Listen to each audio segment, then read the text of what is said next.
Hello everybody, welcome back. My name is Ace Clubs, and today I'm going to be doing some dry brushing as well as airbrushing on some Assault Intercessor stand-in proxies that I 3D printed up.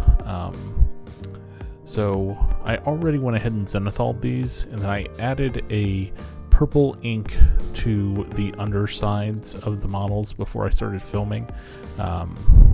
Reason for that is we'll be adding a yellow filter using contrast paint today, and the purple really adds it kind of works with the yellow to make a brown color, so it adds to the shadows already of that yellow. So what I'm doing here is dry brushing a white paint to the model to kind of all the raised details, the parts that should be yellow versus the parts that should kind of have that brown undercoat, that shade that the purple is going to make. So I have my dry brush in my hand, white paint, and then I have a texture pad in front of me to take some of that white paint off the dry brush. So these models, again, I found on my mini factory. I'm not going to say where I got them, just because I'd rather, just in case they don't want the attention. But if you do your Googling, you'll find them. I really like these. They came out very nicely. The support's removed quite easily as well. But I really like the look of them, and they had a bunch of different kind of equipment options, so I just printed a bunch of different ones. Dry brushing is quite easy. I think everybody should be able to do that. It's a good skill to have, but I'm just kind of doing a rough one because I kind of like the rough look that once that purple and the yellow mix, you'll kind of see it. It leaves a very nice look to it.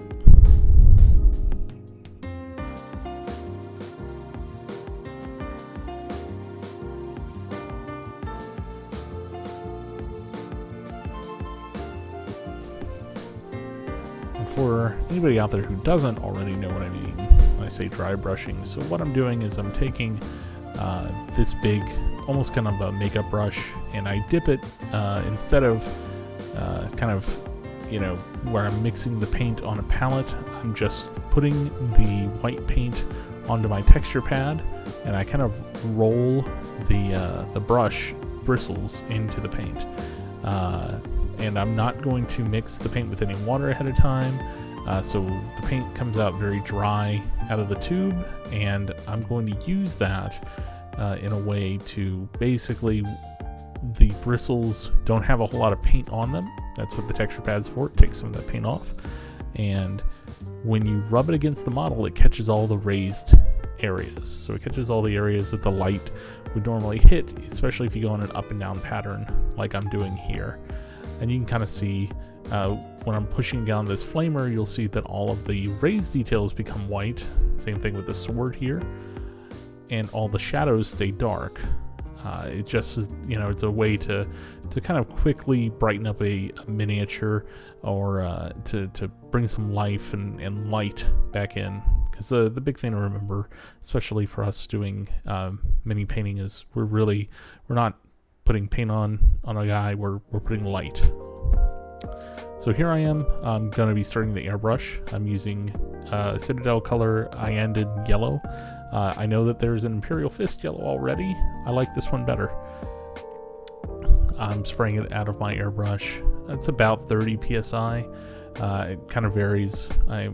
Depending on the day, I kind of test it on my hand first, see how I like it. If I want the PSI up or down, I'll go ahead and adjust it from there.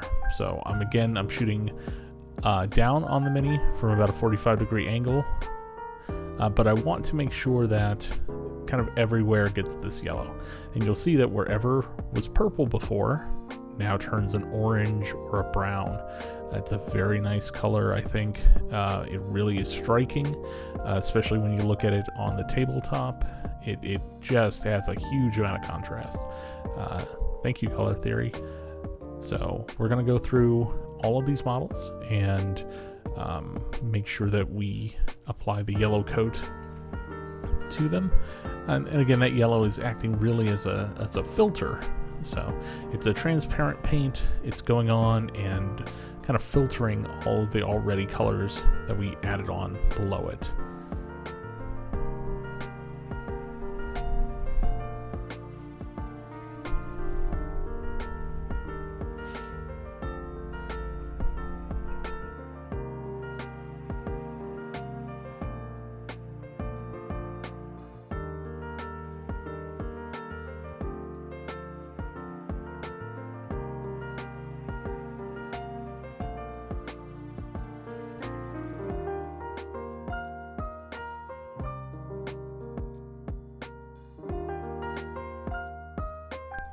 I was really pleased with the way that this one came out. This guy with the hammer and the little plasma pistol. I'm really quite. I found him, the way, especially his pose is very dynamic. It really lends a lot to this technique. You can see kind of the color shading and the contrast that we're getting out of this technique.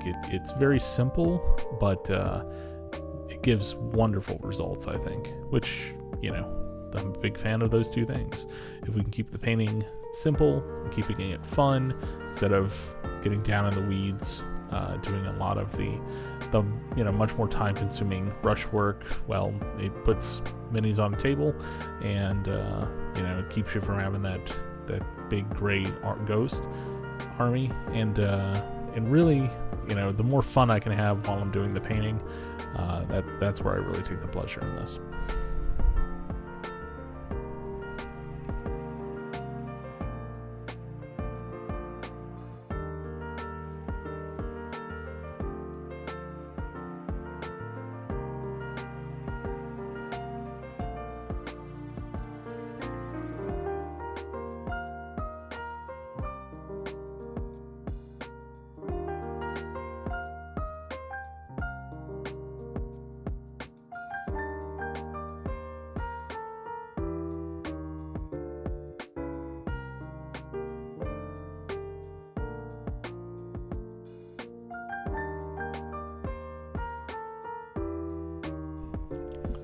The bases themselves, I bought online. I don't recall exactly where at this moment, but they're resin bases.